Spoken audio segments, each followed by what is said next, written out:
সম্মানিত উলামায়ে কেরাম, আইম্মায়ে কেরাম, মুদাররিসিনে কেরাম এবং প্রাণপ্রিয় ছাত্র ভাইয়েরা, তরুণ প্রজন্মের ভাইয়েরা, আপনাদের সকলকে আমি ধন্যবাদ জানাচ্ছি যে আপনারা দুটো গুরুত্বপূর্ণ বিষয়ে আজকে এখানে আলোচনা শোনার জন্য এসেছেন। ফিলিস্তিন থেকে হিন্দুস্তান, এই দুটো বিষয়ে আমাদের একদম সমকালীন এমন দুটো বিষয় যেখান থেকে কোনোভাবেই আমরা নিজেদেরকে বাঁচিয়ে রাখতে পারছি না এবং আমরা এড়িয়ে যেতে পারছি না দুটো বিষয়। বর্তমান আমাদের মুসলিম যে করুণ অবস্থা, সেই অবস্থায় এই দুটো বিষয় আমাদের জন্য আমাদের জীবনের চেয়েও বেশি গুরুত্বপূর্ণ হয়ে গেছে। এই দুটো বিষয়, এই দুটো বিষয়, বিশেষ করে ফিলিস্তিনের যে বিষয়টা, তার দুটো দিক রয়েছে।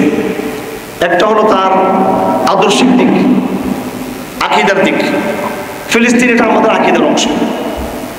ফিলিস্তিন যদি আমরা না বুঝি তাহলে আমরা আমাদের এই সিরাত মুস্তাকিম যে আকীদা থেকে আমরা বিচ্যুত হয়ে যাব।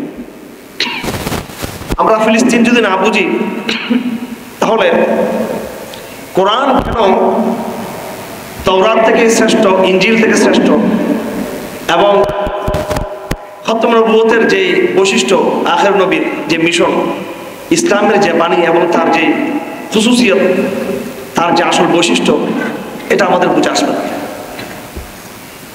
আমাদের জন্য বাইতুল মুকাদ্দাস এবং ফিলিস্তিনের বিষয়টা আকীদার মানদণ্ডে গুরুত্বপূর্ণ।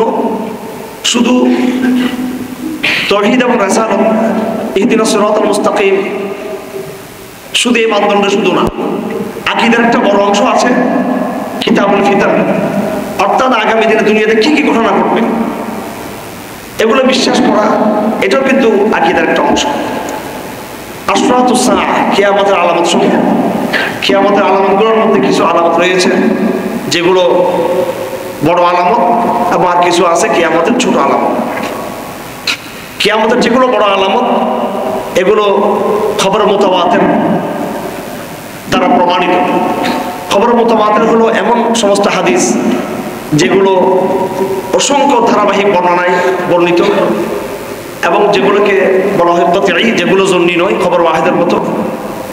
এবং এই খবর মুতাওয়াতিরকে যদি স্বীকার করা হয় তাহলে কখনো কাফের হবে এবং কখনো সে এই গোমরাহ বলে বিবেচিত হবে।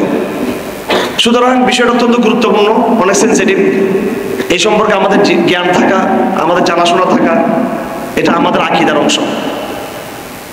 দ্বিতীয়ত, এটা আমাদের ইতিহাসের অংশ। একটা জাতির অতীতের কিছু ঘটনা থাকে, তার বর্তমান থাকে, তার ভবিষ্যৎ থাকে। অতীত, বর্তমান, ভবিষ্যৎ নিয়ে কিন্তু একটা জাতি গঠিত। প্রত্যেকটা জাতির তার বর্তমানের পিছনে বিশাল অতীত রয়েছে। সে অতীত সম্পর্কে কিন্তু আমাদের জানা উচিত।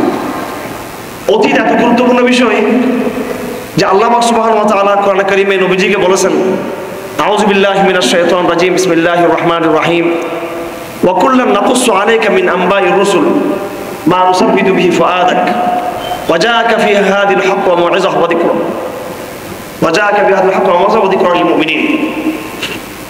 আল্লাহ পাক বলেন যে আমি অতীত আম্বিয়া কেরামদের ইতিহাস আপনার সামনে বর্ণনা করেছি, এই জন্য যেন আপনার অন্তরের দৃঢ়তা আসে। কোরআন কারীমে বিরাট একটা অংশ জুড়ে রয়েছে নবীদের কাহিনী। কেন নবীদের কাহিনী বারবার এসেছে? মূসা আলাইহিস সালামের কথা বারবার এসেছে, একবার আসে নাই। ফেরাউনের কথা, হযরত নূহ আলাইহিস সালামের কথা, অতীতের বিভিন্ন সম্প্রদায়ের কথা কোরআন কারীমে বারবার এসেছে। কেন এসেছে বারবার? বারবার অতীতের কাহিনী বলে আল্লাহ পাক সুবহানাহু ওয়া তাআলা আমাদের নবীজিকে এই কথাই বুঝিয়েছেন যে তোমার যে বর্তমান, যে তোমার যে সংগ্রাম, তাওহীদের সংগ্রাম, এই তাওহীদের সংগ্রামে তোমাকে ওই সমস্ত কষ্ট পেতে হবে এবং ওইভাবে তুমি সাফল্যমণ্ডিত হবা যেভাবে তোমার আগে নবী রাসূল যারা ছিলেন তারা যেভাবে কষ্ট পেয়েছিল, তারা যেভাবে স্যাক্রিফাইস করেছিল এবং তারা যেভাবে সফল হয়েছে, তুমিও ঠিক ওইভাবে তোমার পথ তার থেকে ভিন্ন না। যেখানে আল্লাহ নবীকে পর্যন্ত আল্লাহ পাক সুবহানাহু ওয়া তাআলা অতীতের ইতিহাস স্মরণ করিয়ে দিয়েছেন, সেখানে আমরা তো দুর্বল মুসলমান, আমাদের তো অবশ্যই আমাদের অতীত ইতিহাস আমাদেরকে জানতে হবে। অতীত ইতিহাস জানা ছাড়া কোনোভাবেই আমরা আমাদের অন্তরে লড়াই করার, সংগ্রাম করার, টিকে থাকার এবং সকল বিজাতিদের বিরুদ্ধে ইসলামকে বিজয়ী করার সেই মিশনে কোনোদিন আমরা সফল হতে পারবো না যদি আমরা আমাদের অতীত ইতিহাসকে আমরা যদি না জানি। বাইতুল মুকাদ্দাসের ইতিহাসকে আমাদের কয়েক ভাগে ভাগ করতে হবে। একটা হলো তার অতীত ইতিহাস, দ্বিতীয় হলো তার বর্তমান, আরেকটা হলো তার ভবিষ্যৎ। প্রত্যেকটার সাথে কিন্তু ইসলাম জড়িত রয়েছে। ইংরেজি ভাষায় একটা কথা আছে, longer you look back farther you can look had.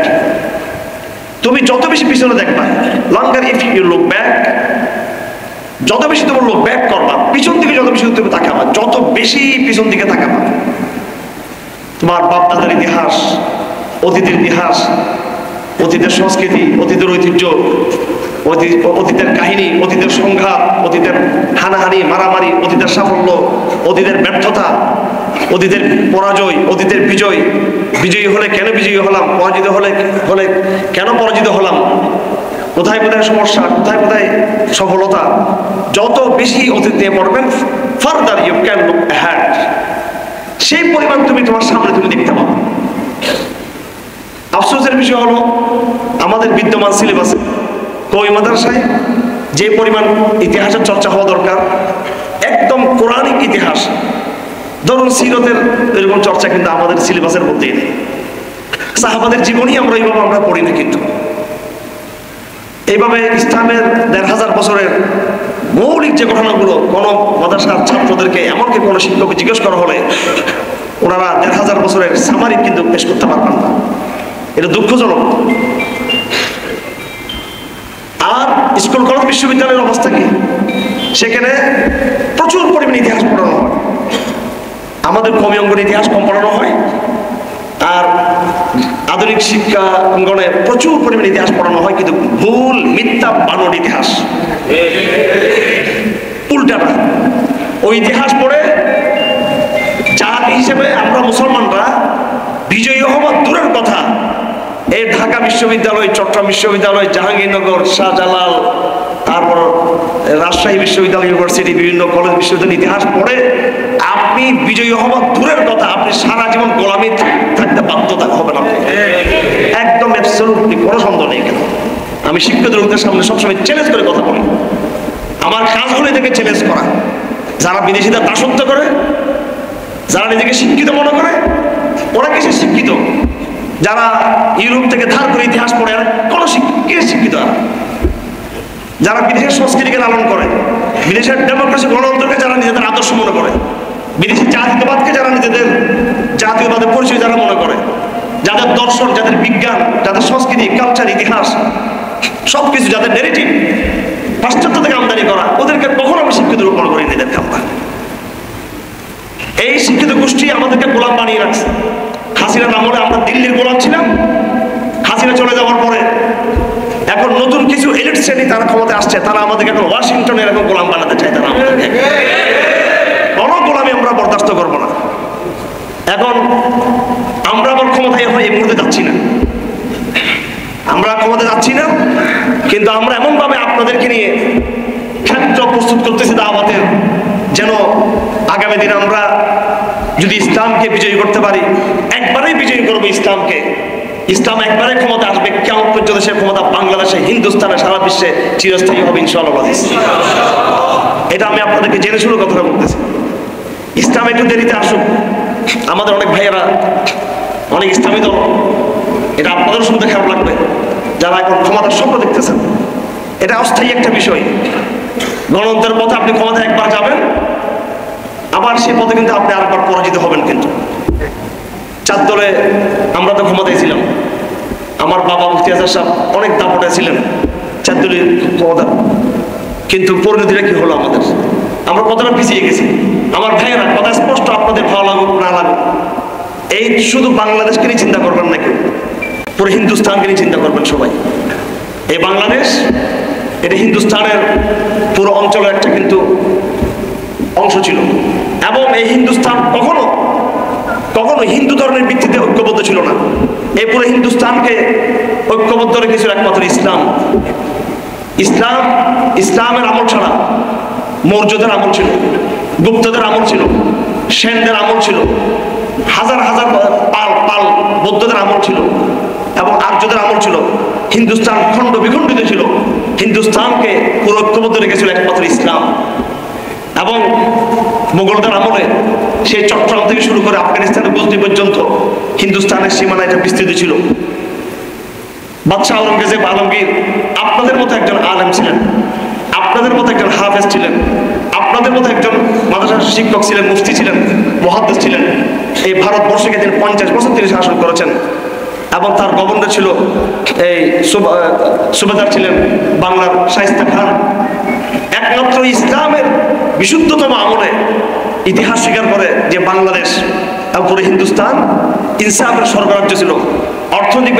অর্থনৈতিকভাবে সারা দুনিয়াতে আমরা ছিলাম পরাশক্তি ইসলামের কারণে। আমরা সম্মানিত ছিলাম।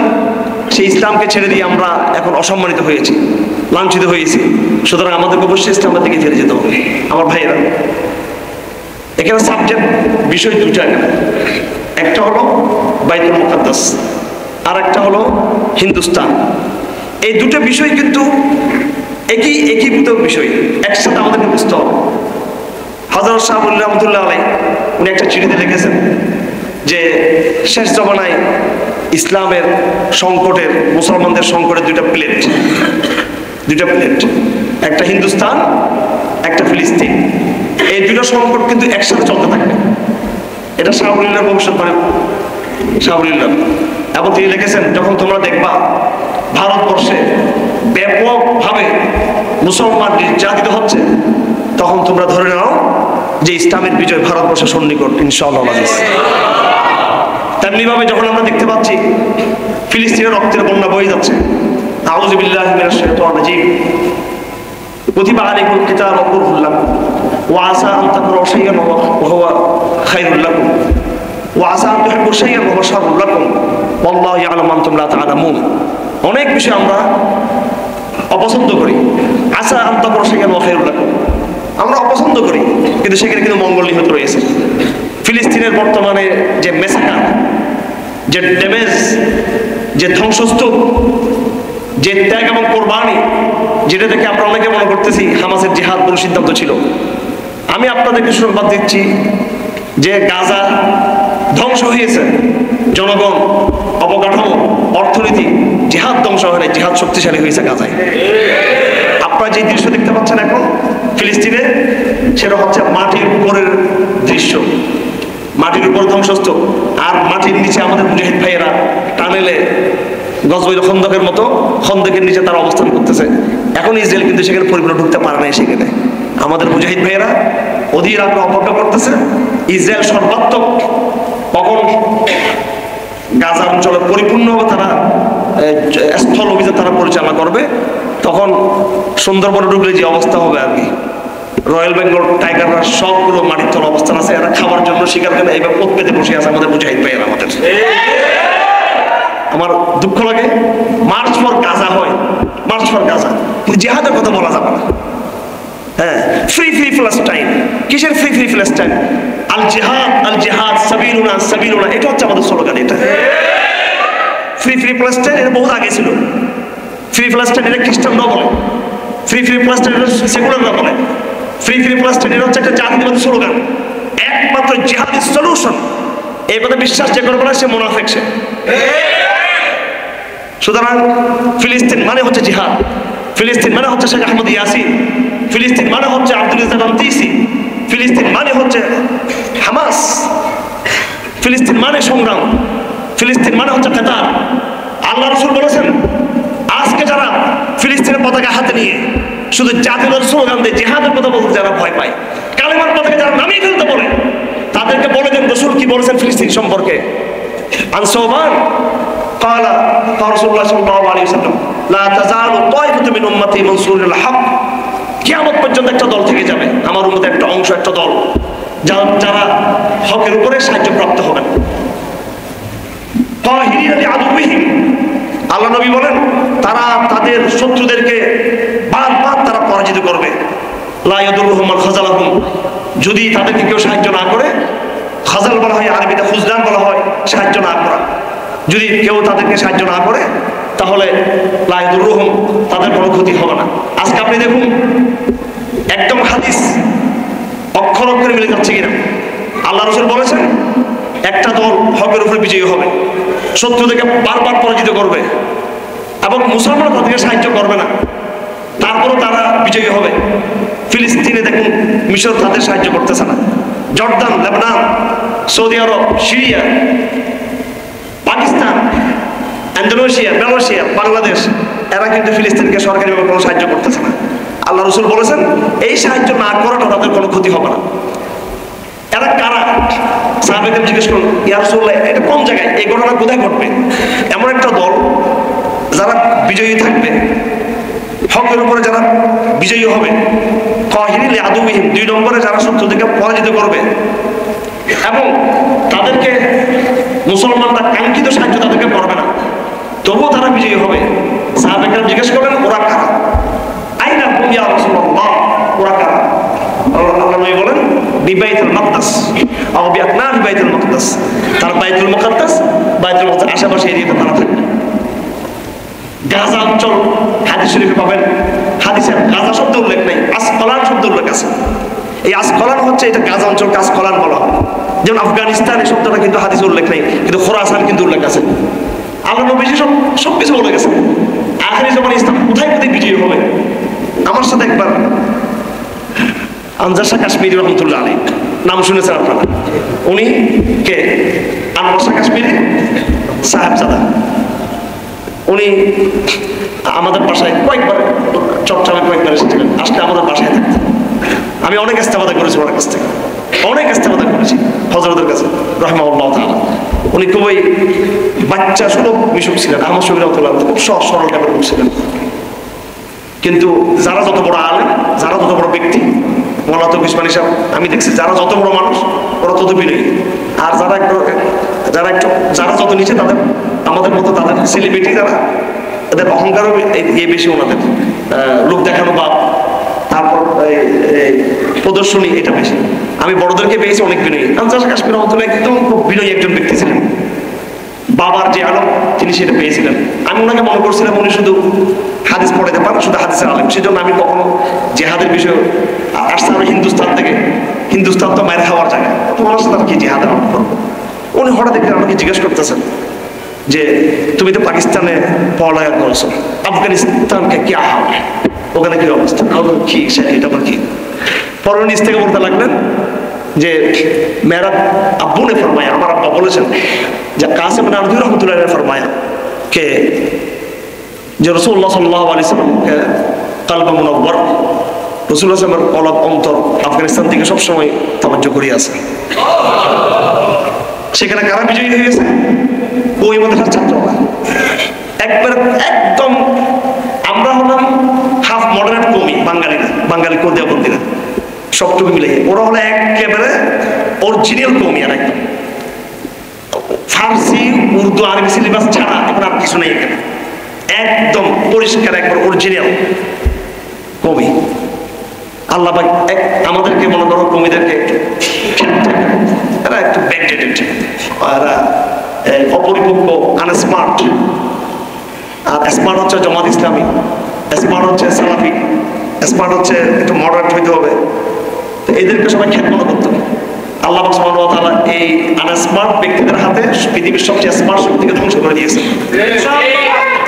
সুতরাং নিজেদের মূল্যায়ন করতে হবে, হককে বুঝতে হবে। আমি যতই বস্তুবাদী স্মার্টনেস গ্রহণ করি না কেন, যদি আমার আদর্শ ঠিক না থাকে আমি পরাজিত হব। আমি এটা আমাদের বাংলাদেশের ভাইদের বুঝতে হবে। এটা আমার ভাইয়েরা, ফিলিস্তিন, একটু ধৈর্যের সাথে আপনার কথাগুলো বোঝার চেষ্টা করবেন। আমাদের বাজার ছাত্র ভাইয়েরা একটু আবেগে খুব বেশি করে সমাবেশ, মার্চ ফর গাজা সমাবেশ তো আমরা দেখি। এর আগে তবলিগ জামাতের উদ্দেশ্য করে সমাবেশ হলো সাগর উদ্যানে, আবার 3 তারিখ হেফাজত ইসলামের সমাবেশ। সমাবেশ কিন্তু সমাধান না ভাই। আপনারা যাবেন সবাই, ঠিক আছে, আমরা যাবো, আপনারা যাবেন, এটা সমাধান না। সমাধান হলো কার্যকরী সিদ্ধান্ত গ্রহণ করা উম্মতকে। মার্চ পর গাজায় গেল হিরু, এখন এরা কোথায়? সবাইকে আমরা বসছি একসাথে প্ল্যান করার জন্য। আমাদের প্ল্যানিং কোথায়? আমাদের পরিকল্পনা কি? আমাদের ফান্ড কোথায়? আমাদের ফান্ড কোথায়? পরবর্তী লড়াইয়ের জন্য আমাদের মুজাহিদ বাহিনী কোথায়? আমাদের এই রাষ্ট্রের সাথে কি আলাপ করবে?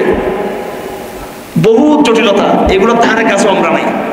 আমরা আসি মাঠে সমাবেশটা ডাক দিলাম, এটাকে সমাধান মনে করি। ইউরোপে অনেক বড় বড় মিছিল হচ্ছে, স্লোগান হচ্ছে, র্যালি বের হচ্ছে, কিন্তু ফিলিস্তিনের গণহত্যা বন্ধ করা যাচ্ছে না। সবাই যারা যেখানে আছেন জিহাদের প্রস্তুতি গ্রহণ করুন, সবাই এদাব গ্রহণ করুন, সবাই সংগঠিত হওয়ার চেষ্টা করুন। প্রত্যেকে নিজ নিজ জায়গায় আলেমদের নেতৃত্বে আবেগপ্রবণ হবেন না, বিচ্ছিন্নতাবাদ হবেন না, হঠাৎকারিত করবেন না, গোপন কোনো সংগঠনে যুক্ত হবেন না, কেউ যা করবেন প্রকাশ্য করবেন। আগামী দিনের জন্য মানসিক প্রস্তুতি গ্রহণ করুন, সাঁতার কাটবেন এবং সকালে হাঁটবেন, 3 বেলা 4 বেলা হাঁটবেন, হ্যাঁ, এক্সারসাইজ করবেন, কারাতে শিখবেন, নিজের বাহুকে বেশি শক্তিশালী করুন। যারা আমাদের মায়েদের গায়ে হাত দিয়ে উন্না সিঁড়ি ফেলতেছে, আমাদেরকে একটা কিল ঘুষি তাদের মুখের উপর পড়বে ইনশাআল্লাহ। আমাদের মসজিদগুলো যে সমস্ত হাত ধ্বংস করেছে, আমরা এই শক্তিশালী হাত দিয়ে তাদের হাতকে ভেঙে দিব। আমরা হিন্দুস্তান মুশরিকদের হাত, এই হাতগুলো ভাঙার জন্য আপনারা তৈরি থাকুন। আপনারা সবাই সমাবেশকে শুধু সবকিছু মনে করবেন না। আমাদের লিডারশিপদের উচিত, প্রত্যেকটা লিডারদের উচিত, সেলিব্রিটি লিডারদের উচিত সমাবেশে চিৎকার দিয়ে বড় বড় লম্বা লম্বা স্লোগান বহুত শুনছে, এগুলো কানটা ভোঁতা হয়ে গেছে না, আর ভালো লাগে না কোনো আওয়াজ শুনতে। ওনাদের উচিত আগে জিহাদের প্রস্তুতি গ্রহণ করা, ওনাদের উচিত আগে জিহাদের শপথ নেওয়া, ওনাদের উচিত আগে ত্যাগ এবং কোরআনের জন্য আগে সামনে আসে। যেদিন আমাদের নেতৃবৃন্দ অকাদার শাহাদত বরণ করবে, যেদিন লিডাররা শহীদ হবে, সেদিন এদেশের এই জাতি মুসলিম উম্মার কোটি কোটি মুসলমান তারা জেগে উঠবে। সবাই নেতার রক্তের উপরে জাতি জেগে উঠবে। এই জন্য সবাই শাহাদাত তামান্না পোষণ করবেন। আগামী দিনের সংঘাত সহজ ব্যাপার না। হিন্দুস্তান আপনাকে ছেড়ে দিবে না। হিন্দুস্তান আপনাকে 16 বছর হাসিনার মাধ্যমে তারা আমাদেরকে নিষ্পেষিত করেছে, জুলুম করেছে আমাদেরকে। এমন কিছু বাদ নেই যেটা তারা ধ্বংস করে নাই। আমাদের সংস্কৃতিকে ধ্বংস করেছে, আমাদের রাজনীতিকে ধ্বংস করেছে, আমাদের বিচার ব্যবস্থাকে ধ্বংস করেছে, ইনসাফ ধ্বংস করেছে, সামরিক বাহিনীকে ধ্বংস করেছে, অর্থকে ধ্বংস করেছে, আমাদের ঈমান আকীদাকে ধ্বংস করেছে। এমন একটা অবস্থা হয়ে গেছে এখন বাঙালিদের, আপনি বড় বড় ইসলামী দলগুলো পর্যন্ত তারা মনে করতেছে হিন্দুস্তানকে খুশি করা ছাড়া আমরা ক্ষমতা যেতে পারবো না। এমন একটা পরাজয়ের মানসিকতা তারা তৈরি করেছে। আবার আগামী দিনেও তারা ক্ষান্ত না। আগামী দিনে তারা ইসলামকে পরিপূর্ণভাবে পরাজিত করার জন্য এই হিন্দুস্তান এবং আমেরিকা ঐক্যবদ্ধ হয়ে আগামী দিনে বাংলাদেশে পরিপূর্ণ কিভাবে মেসাকাত করা যায় সে চিন্তা ভাবনা করতেছেন। শত্রু যেইভাবে আসবে আপনাকে সেইভাবে আঘাত হবে। শত্রু যদি সামরিক পন্থা চিন্তা করে, আপনাকে অবশ্যই সামরিক বিষয় আপনাকে মাথায় রাখতে হবে। আপনাকে এগুলো বোঝার দরকার আমাদের। এগুলো সবগুলো আগামী দিনের কিন্তু চ্যালেঞ্জ। আগামী দিনের চ্যালেঞ্জ আপনি ওই সময় সফল হবেন যখন আপনি আগে থেকে আপনি প্রস্তুতি গ্রহণ করবেন, আগে থেকে যখন আপনি বুঝবেন, আগে থেকে যখন আপনি বুঝবেন না যে কি করতে হবে। প্রস্তুতি না থাকলে যখন লড়াই শুরু হবে তখন কিন্তু আপনি পরাজিত হয়ে যাবেন। আমার ভাইয়েরা, এই ছিল ভূমিকা। আমি কিছু মৌলিক কথা বলে আমি আমার কথা শেষ করার চেষ্টা করব। ফিলিস্তিনকে আমরা কিভাবে বুঝবো? দেখেন, রাজনীতি বোঝানো তো খুব সহজ, কিন্তু রাজনৈতিক চাপাবাজি করা অনেক সহজ, রাজনীতির সংকট বুঝে কিন্তু অনেক কঠিন। এই জন্য ইতিহাস জানা খুব জরুরি। ফিলিস্তিনে যে সংস্কৃতি, কালচার, বাইতুল মুকাদ্দাস, এই সূচনাটা কিন্তু হযরত ইব্রাহিম আলাইহিস সালামকে কেন্দ্র করে। বাইতুল্লাহ নির্মাণের ইন্না আউওয়ালা বাইতিন উদিআ লিন-নাস আল্লাযী বিবাক্কাতা মুবারাকা, প্রথম ঘর তিনি নির্মাণ করেছেন বাইতুল্লাহ শরীফ, কাবার, মক্কায়। এর 40 বছর পর হযরত ইব্রাহিম ফিলিস্তিনে গিয়ে তিনি কি করেছেন? বাইতুল মুকাদ্দাস তিনি নির্মাণ করেছেন। এরপরে লম্বা ইতিহাস, ইসহাক, ইয়াকুব, ইউসুফ, কানানের ঘটনা, অনেক লম্বা কাহিনী। হতে হতে হতে হতে হতে হতে এই হযরত মুসা আলাইহিস সালাম পর্যন্ত। ততক্ষণে বাইতুল মুকাদ্দাস চলে গেল মুশরিকদের হাতে, চলে গেল ততদিনে। আল্লাহ পাক ফেরাউনকে পরাজিত করে মিশরে, মিশর ছিল তখন সারা দুনিয়ার প্রধান পরাশক্তি। এই পরাশক্তির পতন হয়ে গেল। পরাশক্তির পতন হয়ে গেল। আউযু বিল্লাহি মিনাশ শাইতানির রাজিম। তাসিন মিম তিলকা আয়াতুল কিতাব মুবিন নাতলু আলাইকা মিন নাবাই মুসা ওয়া ফিরআউনা বিল হক ইন্না ফিরআউনা আলা ফিল আরদ ওয়া জাআলা আহলাহা শি'আন ইয়াস্তদঈফু তা'iফাতাম মিনান নাস ইউযাবিহুনা আবনাহুম ওয়া ইয়াস্তাহয়ুনা নিসাআহুম। আল্লাহ পাক ফিরআউন সম্পর্কে বলেছেন লম্বা কাহিনী, বিভিন্ন সূরাতে আল্লাহ পাক বলেছেন। এই ফিরআউন ছিল সারা দুনিয়া তখন পরাশক্তি। এই পরাশক্তির পতন হয়ে গেল। এখন আল্লাহ পাক মূসা আলাইহিস সালামের নেতৃত্বে বনি ইসরাঈলকে দায়িত্ব দিলেন, এবার তোমরা নদী পার হয়ে তোমরা আবার বাইতুল মুকাদ্দাস থেকে তোমরা যাও, ওখানে গিয়ে বাইতুল মুকাদ্দাসকে কেন্দ্র করে তোমরা আবার নতুন আন্তর্জাতিক একটা রাজধানী, আন্তর্জাতিক সভ্যতা, নতুন একটা জাতি বিনির্মাণ করো। কার নেতৃত্বে? মূসা আলাইহিস সালামের নেতৃত্বে। আমার ভাইরা, সেদিন মূসা আলাইহিস সালামের উম্মত মূসা আলাইহিস সালামের ডাকে সাড়া দেয় নাই। আজকে যেভাবে মুজাহিদদের ডাকে আমাদের জনগণ সাড়া দিচ্ছে না, মূসা আলাইহিস সালামের ডাকে তারা কিন্তু সাড়া দেয় নাই। জনগণ কি বললো? ইযহাব আনতা ওয়া রাব্বুকা ফাকাতিলা ইন্না হাউনা কাঈদুন। তুমি আর তোমার রবকে যুদ্ধ করো, আমরা এখানে বসে আছি। আল্লাহ পাক তাদের উপর শাস্তি চাপিয়ে দিলেন। ওয়া দিয়ে তীর মতো তারা ঘুরপাক খেতে খেতে তাদের সময় চলে গেল। পরবর্তী ইউশা বিন নূন মূসা আলাইহিস সালামের শাগির্দ ছিলেন, তার নেতৃত্বে ফিলিস্তিন কিন্তু মুক্ত হয়েছে। আমার ভাইরা, এরপর ফিলিস্তিন মুসলমানদের হাতে ছিল, কিন্তু আবারও ওখানে যাওয়ার পরে ইহুদিরা বেয়াদবি শুরু করলো। কোরআনে কারিমে পরিষ্কারভাবে লেখা আছে, সূরা ইসরার প্রথম পৃষ্ঠা দেখে নেবেন। আল্লাহ পাক তাদেরকে সেই বেয়াদবির শাস্তি দিয়েছে। আবু ইতিহাসের উল্লেখযোগ্য দুইজন বাদশাকে চাপিয়ে দিয়েছে তাদের উপরে, তাদের বেয়াদবির কারণে। একজন হচ্ছে বুখতানুসর, আরেকজন হচ্ছে টিটস। আরো অনেক শাস্তি তাদের উপরে এসেছিল। বিশেষ করে এই দুইজন বাদশা তাদেরকে একদম সমূলে ধ্বংস করে দিয়েছে, ইসরায়েলিদেরকে, ইহুদিদেরকে। তারপরে খ্রিস্টানদের আবির্ভাব ঘটলো বাইতুল মুকাদ্দাসে। খ্রিস্টানদের আবির্ভাব করে বাইতুল মুকাদ্দাসটা খ্রিস্টানদের হাতে চলে আসলো। দীর্ঘদিন এই বাইতুল মুকাদ্দাস খ্রিস্টানদের হাতে ছিল। আমাদের নবীজি দুনিয়াতে আগমনের পরে তিনি বাইতুল মুকাদ্দাস বিজয় করতে পারেন নাই, কিন্তু মেরাজের মাধ্যমে, ইসরার মাধ্যমে তিনি বাইতুল মুকাদ্দাসে গিয়ে তিনি নবীদের নিয়ামতে করেছেন এবং ওখান থেকে তিনি মেরাজে তিনি গমন করেছেন। অর্থাৎ এটা ছিল আল্লাহর পক্ষ থেকে ইশারা যে বাইতুল মুকাদ্দাস তোমার হাতে চলে আসবে। বাইতুল মুকাদ্দাসে রাসূলুল্লাহ মেরাজ করেছেন।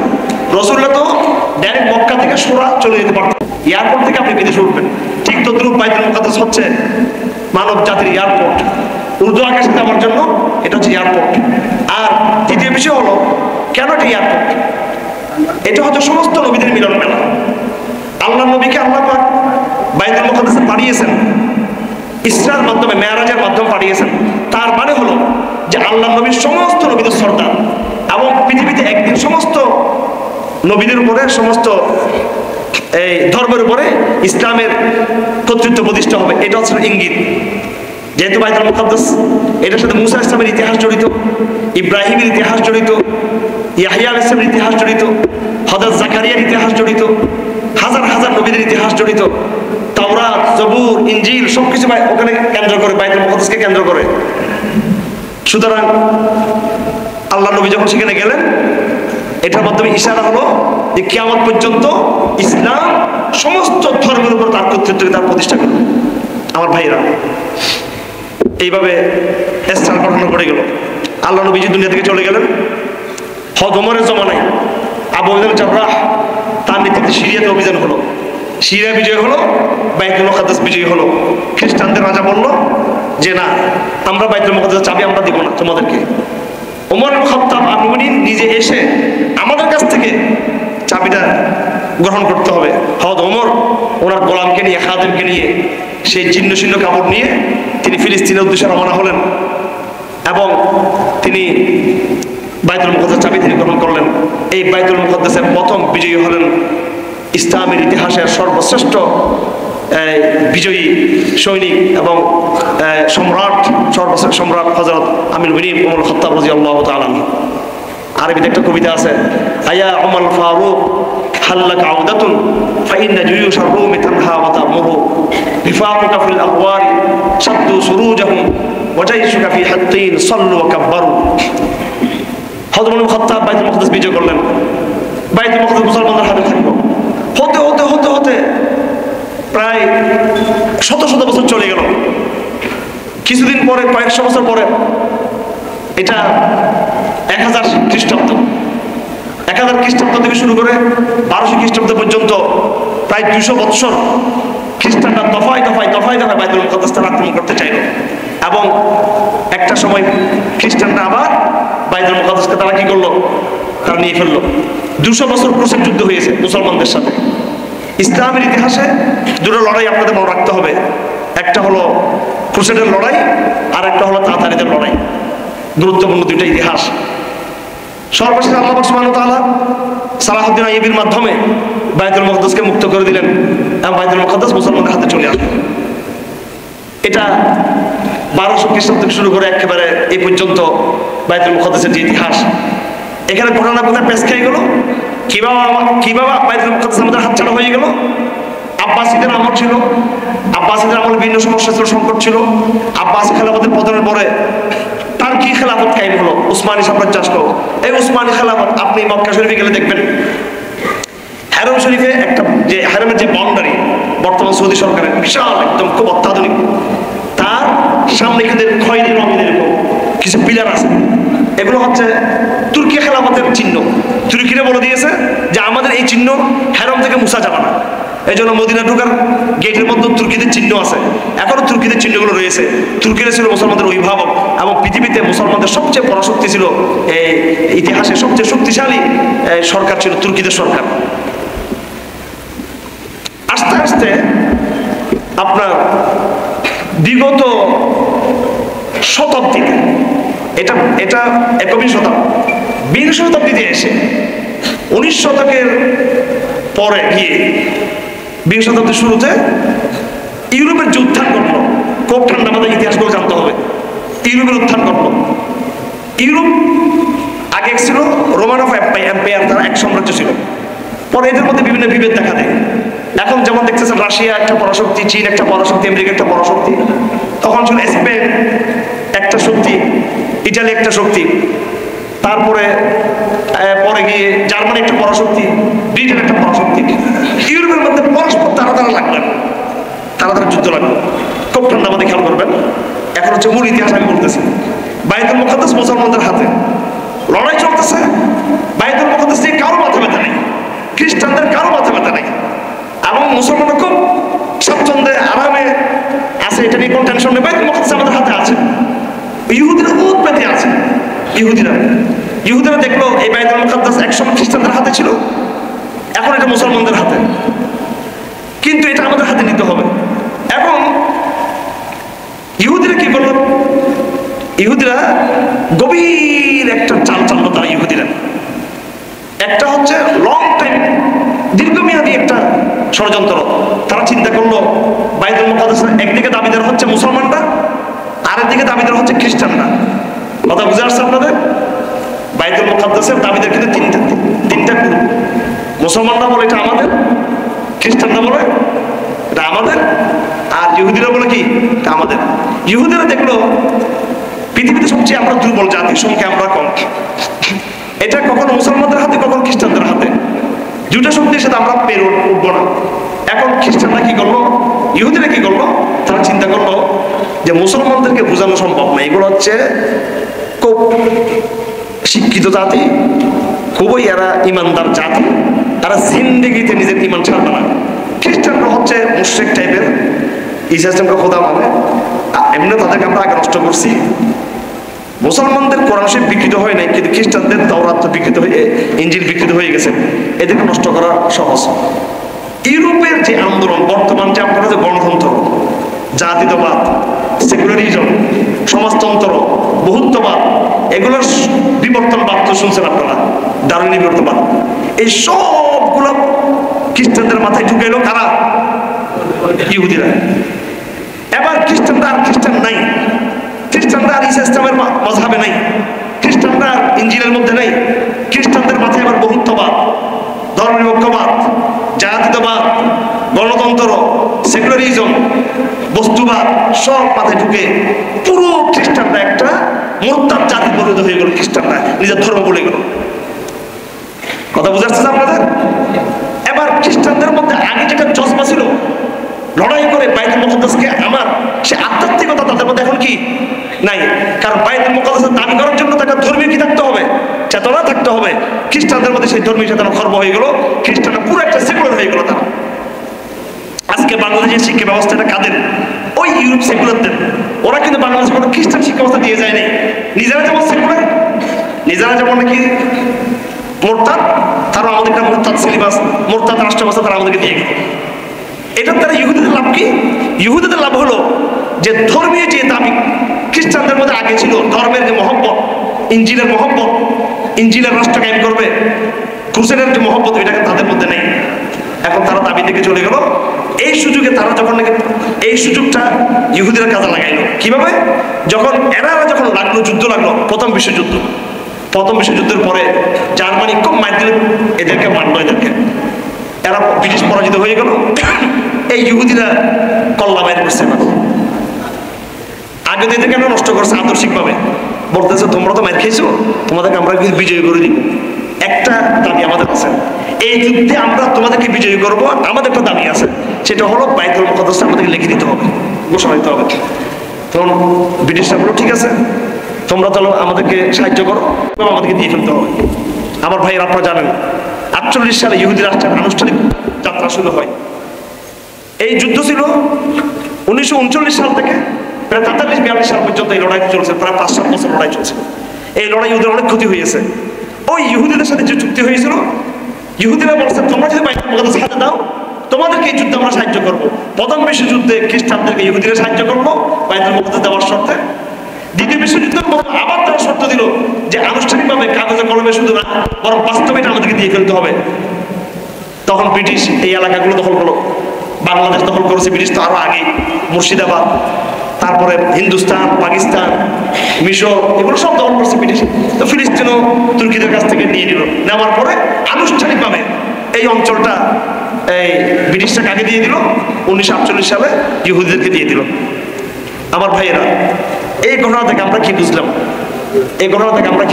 এটা থেকে আমরা যা বুঝলাম সেটা হচ্ছে এই ইসরায়েল রাষ্ট্র প্রতিষ্ঠার পিছনে মূল ষড়যন্ত্রকারী হচ্ছে ইহুদিরা, এবং তারা খ্রিস্টানদের সাথে চক্রান্ত করেই কিন্তু এই রাষ্ট্র তারা প্রতিষ্ঠা করেছে।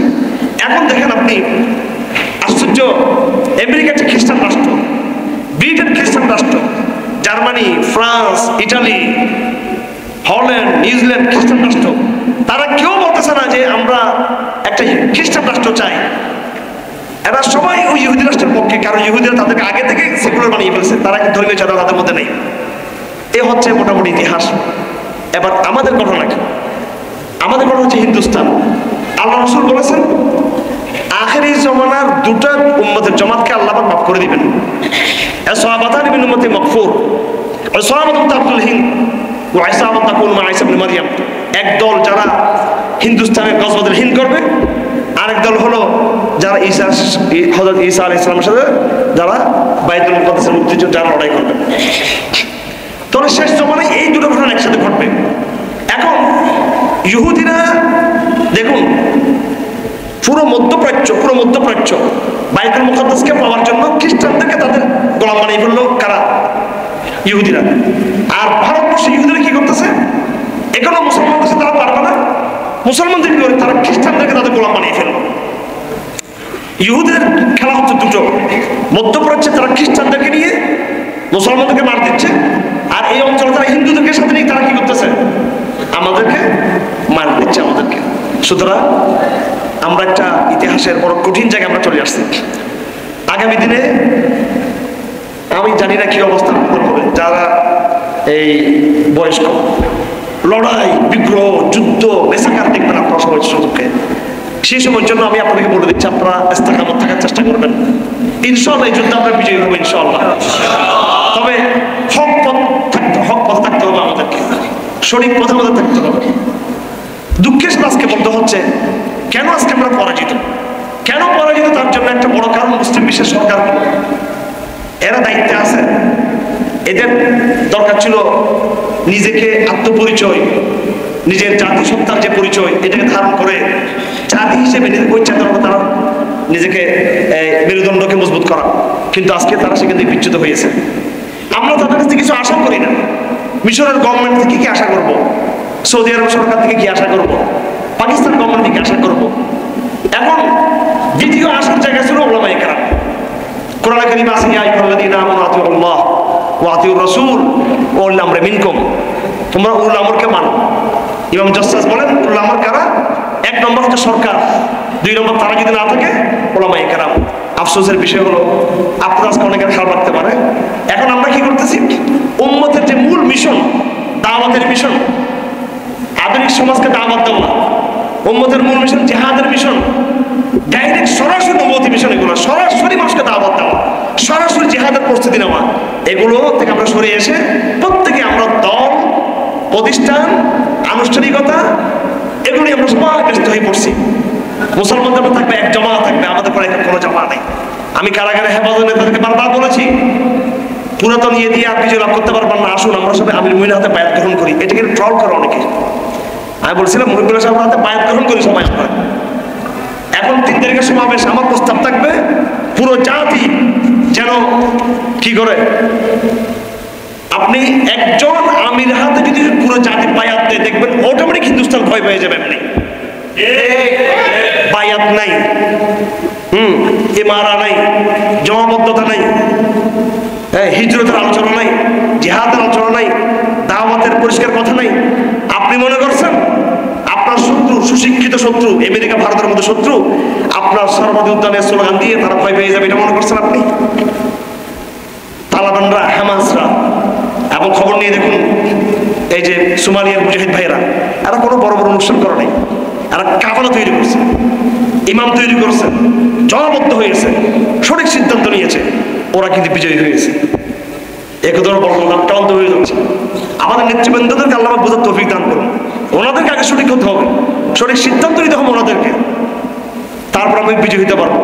আল্লাহ পাক সুবহানাহু ওয়া তাআলা আমাদেরকে, হামাস যেভাবে ইসরায়েলকে পরাজিত করেছে, তালেবান যেভাবে মার্কিনদেরকে পরাজিত করেছে, এই অঞ্চলে হিন্দুত্ববাদকে পরাজিত করা আমার আপনার ফরিজ, আমার আপনার দায়িত্ব, আমার আপনার। এখানে আবাবিল পাখি এসে সাহায্য করবে না, এখানে আপনাকে করতে হবে। আবাবিল পাখি কখন এসেছিল? যখন কাবাকে রক্ষা করার কেউ ছিল না, কোনো ইমানদার বাহিনী ছিল না, সেজন্য আবাবিল পাখি এসেছিল। এখন আপনি আবাবিল পাখি, আমি আবাবিল পাখি, আমার আপনার দায়িত্ব অনেক কঠিন দায়িত্ব। হিন্দুত্ববাদের চ্যালেঞ্জ, হিন্দুত্ববাদ এবং ইহুদিবাদ দুটো চ্যালেঞ্জ আজকে আমাদের সামনে। আল্লাহ পাক সুবহানাহু ওয়া তাআলা আমাদেরকে আগামী দিনের সেই শহীদি কাফেলাবদ্ধ হওয়ার তৌফিক দান করুন। এটা আমাদের ঈমানের সংগ্রাম, এটা আমাদের তাওহীদের সংগ্রাম, এটাই আমাদের রাজনীতি এবং এটা আমাদের ইতিহাস। এবং আমরা শুধু আমাদের চিন্তাধারাকে শুধু আজকে আলোচনা সীমাবদ্ধ রাখবো না, আমরা এটা নিয়ে আরো পড়াশোনা করবো ইনশাআল্লাহ আজিজ, পাঠচক্র করবো, জমাবদ্ধ হব। এখানে যারা হেফাজতের সভাপতি আছেন, আপনি শুধু হেফাজতের সভাপতি না, আপনি পুরো অঞ্চলের মুসলিমদের, সমস্ত ওলামায়ে কেরামদের, সমস্ত মুসলমান নাগরিকদের আপনার দায়িত্বশীল। আপনি আমির হবেন এই এলাকার মধ্যে, এবং মুসলমানদের সঠিক গাইড করুন। আগামী দিনের জন্য সর্বাত্মক সাংস্কৃতিক, তরবিয়ত, তালিমি, ইমানি, তাওহীদের চেতনার সব রকমের প্রশিক্ষণ তরুণদেরকে দেন। সবাই সংঘবদ্ধ থাকুন।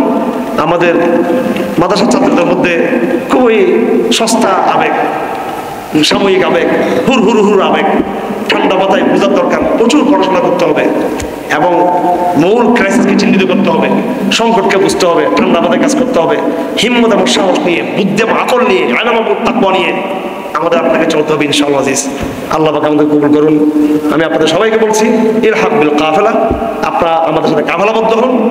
আমাদের বেশি লোকের দরকার নেই, অল্প সংখ্যক লোক, যদি তারা মুত্তাকি হয়ে থাকে, তারা যদি সাহাবাদেরকে আদর্শ মনে করে, তারা বিজয় হবে ইনশাআল্লাহ আজিজ।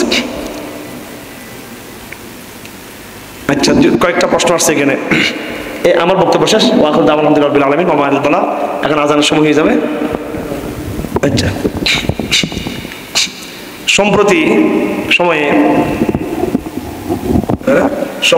আপনার একটি লেখা নিয়ে জামাত শিবির সহ বিভিন্ন মহল নানান ধরনের আলোচনা সমালোচনা দেখা যাচ্ছে, এবং বিগত সরকার আমল থেকে জামাতের ব্যাপারে আপনি কখনো খুব নরম, কখনো গরম, খুব শক্ত ছিলেন।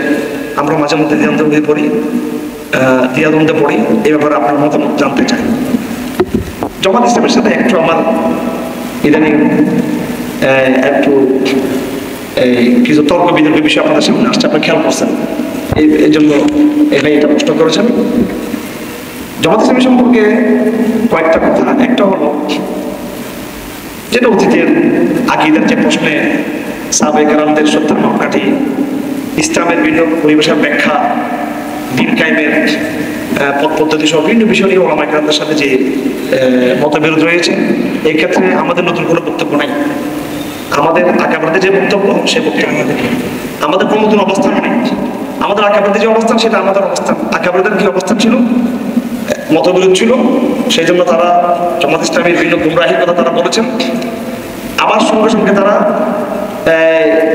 যেগুলো প্রয়োজনীয় ইসলাম কায়েমের যৌথ যে ইসলামের যে স্বার্থ, ইসলামের স্বার্থ, মিল্লাতের যে স্বার্থ, ওই জায়গায় তারা ঐক্যবদ্ধ হয়েছে।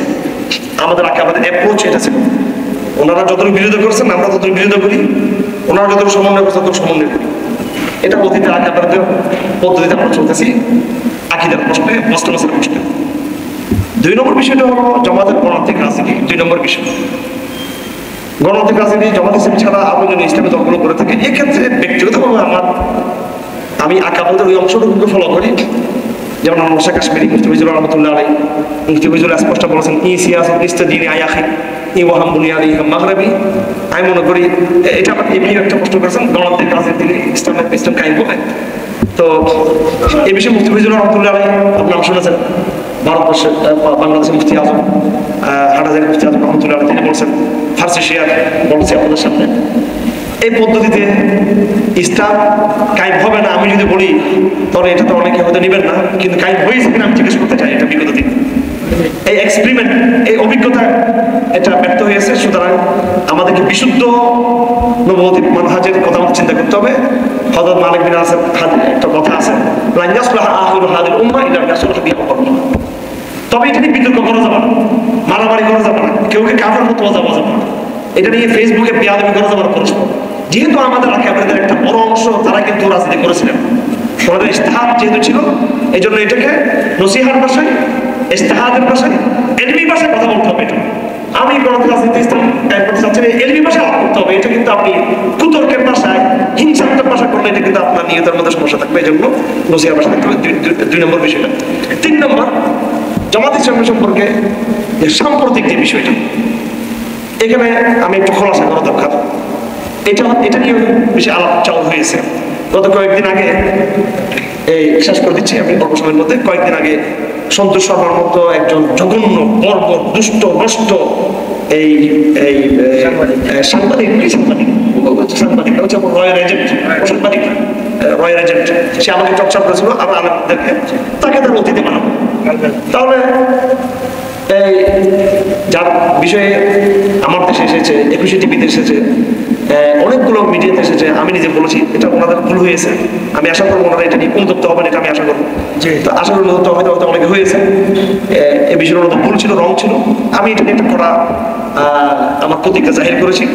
এখানে আরেকটা বিষয় এখানে যুক্ত করতে হবে, সেটা হলো এটা আমি জামাত ইসলামীর ভাইয়েরা, আপনাদের সাথে আমাদের একটা 16 বছর সংগ্রাম হয়েছে। আপনারা আমাদের সহযোদ্ধা ছিলেন আওয়ামী লীগ বিরোধী লড়াইয়ে, কারাগারের সাথে ব্যাট খেয়েছি, রিমান্ড খেয়েছি। আবার আপনাদের নেতৃবৃন্দ কাল্লাবাদ তাদের শাহাদতকে কবুল করুন, কোরবানি বাদ রয়েছেন। দেখা যাচ্ছে আওয়ামী লীগ যাওয়ার পরে ওনাদের মধ্যে একটা মানসিকতা এমন যে ক্ষমতা যে আমরা একটু আর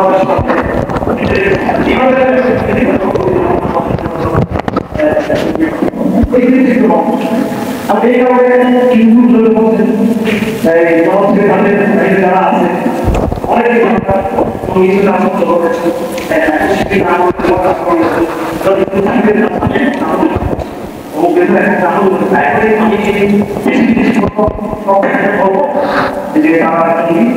আমার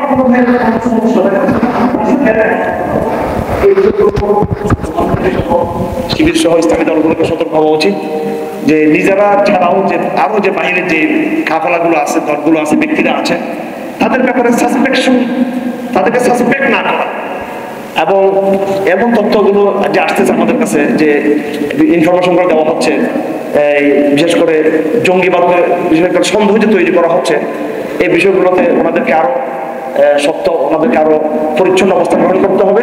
মুসলমানদের আপন, এটা অবশ্যই বিশ্বাস করতে হবে।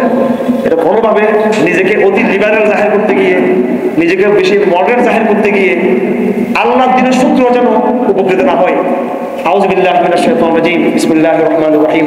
ওয়ালাম তারদাল ইয়াহুদ, ইহুদি খ্রিস্টানরা কখন খুশি হবে না, যত আপনি তাদের সাথে আপোষ করেন না কেন, নিজের আদর্শকে ঠিক রাখতে হবে। আসসালামু আলাইকুম ওয়া রাহমাতুল্লাহি ওয়া বারাকাতুহু।